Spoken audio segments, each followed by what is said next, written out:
What's good, YouTube? This is BTP, Be the Priority. I'm Dominic Evans. Thank you guys for tuning in. I have a special guest with me today. You want to introduce yourself? Hi, my name is T. Glad to be here. That's all you got? That's all you got? Well, this video is about breaking generational curses. And I'm sure you all know what generational curses are. Many families deal with them. I brought my mom on today because she was the first person to actually break the generational curse in my family for me and my sister. So this is a big deal. So I feel like this had to happen because the person that's behind us with the motivation, the inspiration, when we down, we have to push. This is that person, along with my pops as well. But this is the person that broke that curse from her past and her coming up and her upbringing. So this is why I wanted to have her on here.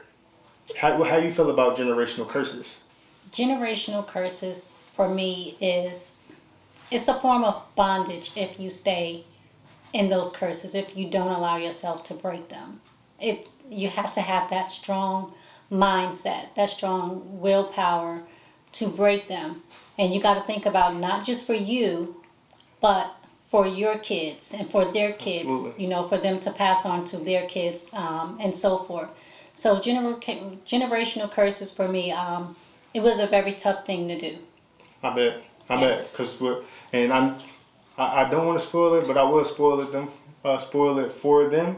That she does have a book coming out, and even though she don't want to give away the whole story at this point, the book is going to be crazy.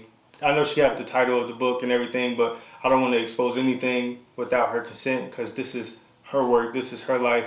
But if she do want to share anything as far as a generational curse that you broke when you came up. Yes, I do have a book coming out. The title is, I'll go ahead and just tell you the title. It's called Now That You See Me. And what's that YouTube page that they can follow you on? T. Fournay. Fast. The first book is called Just a Shadow. Just a Shadow. That's the beginning part of my story. The book is based on my life, which have a lot of generational curses that you will get to see, and that I start speaking about it some on my YouTube channel just to kind of be an inspiration for those that may be going through some things, just to kind of push you through. And when I tell y'all my mom's life should have been, should be a movie, that's why I really encourage. I can't wait for the book. I even push her all the time on, like, getting the book out because it's really important that somebody has to hear her story. But I do have some questions for you that I want to ask.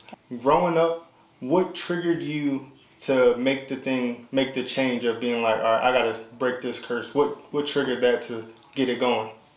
Not to give too much, but I was 5, and that's a very young age to start thinking about how you're not going to be when you get older. So for me, that's when a lot was taken away from me at a very young age. So in my mindset, at the age of 5, that's when you should be thinking about playing with Barbie dolls and playing Absolutely. with, friends and being outside. But with me, I started getting myself into that set of, okay, this is not right. Right. I don't want to grow up to be that person. I don't want my kids to experience that. So I was like, I'm going to be that mom that's going to be nurturing, and some people may even say overprotective. and that I am. Even at the age my kids are grown now, but still, I knew I had to be that mom that was going to protect her kids because that's something that I didn't have. So that's where it started. That was a great answer. And being by you spoke on the things that you didn't have and that we should have. That actually leads it right into my next question.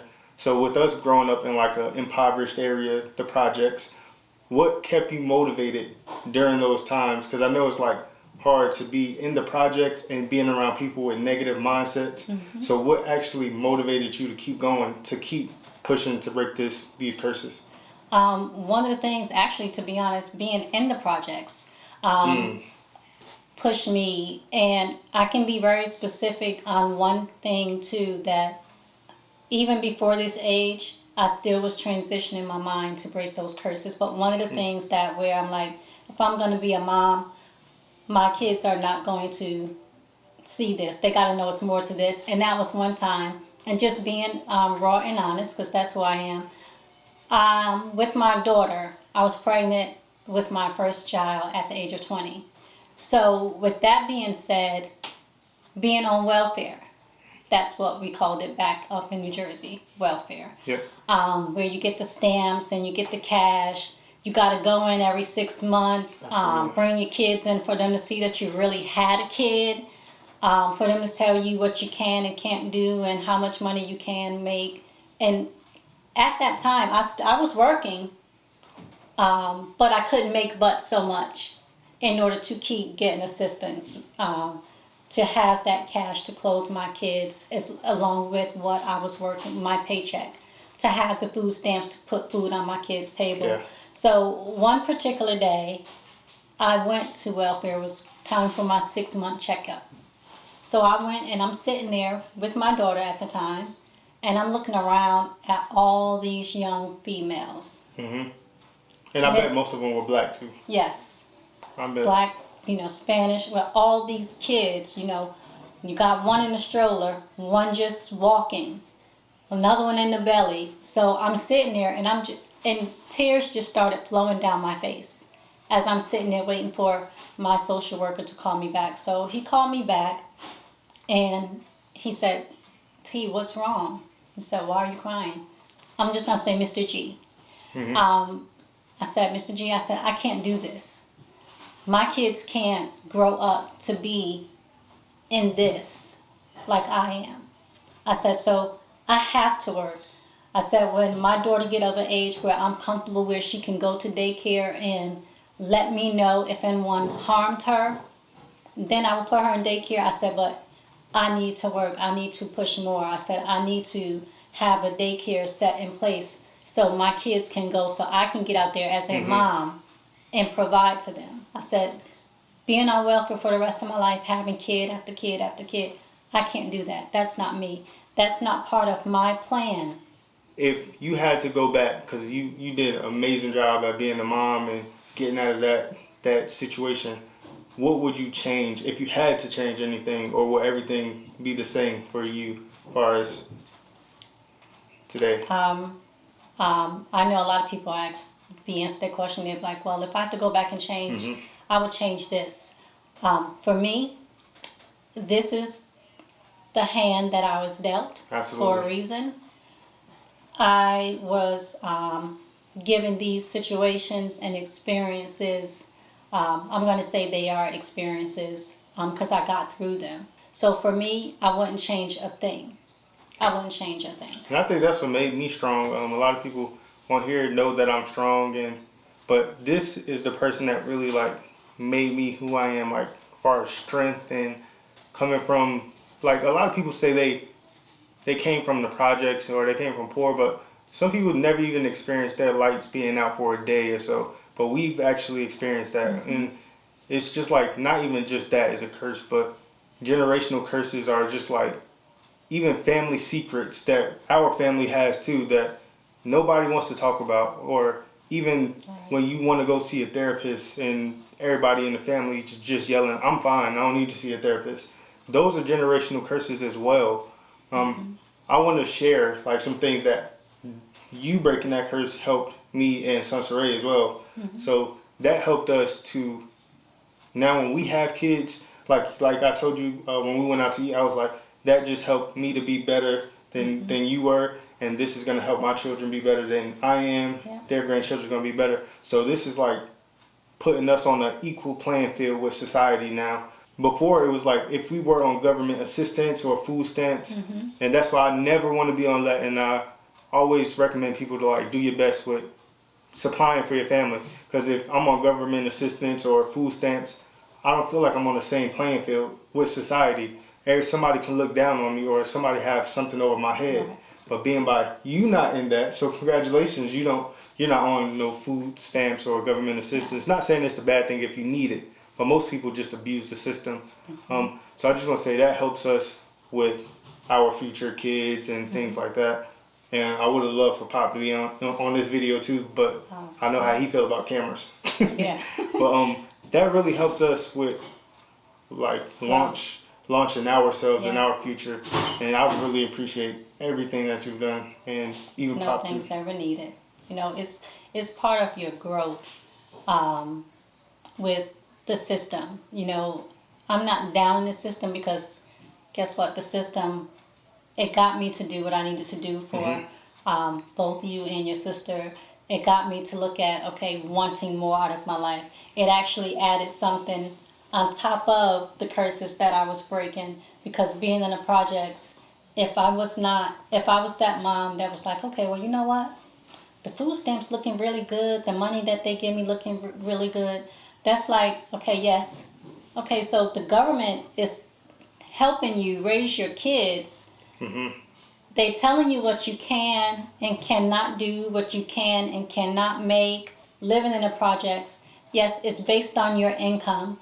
So you got that part of a curse where, you know, you have, okay, you can't have nobody living with you. It can only be you. That. Yes. I remember they used to come in and do a check. Yeah, they got to come in and do a check. You got to go to housing. So that's another part of the system where they got to come in, they look through your closets, make sure you don't have only people stuff that's theirs who is on that lease. So that's another thing that I was like, no, my kids can't live like that. I don't want them. I want them to see that there's more to life. Don't be afraid to sit down. My kids know my story.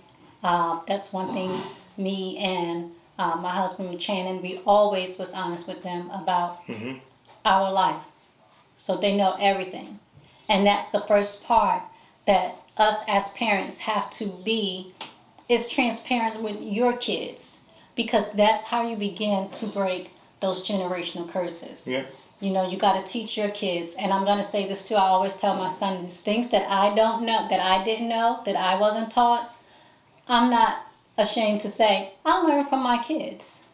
My son, I wasn't taught how to budget and finance, or the IRAs and all that other stuff. But my son knows all about that. And guess what? That's right. He teaches me. So, and in my closing statements to anybody that's watching this, we challenging you to actually break the curses as well. Like whether it's poverty, whether it's family secrets. It's like, if it's a family secret, I feel like everybody should be saying something. But we challenging you to actually break those curses as well.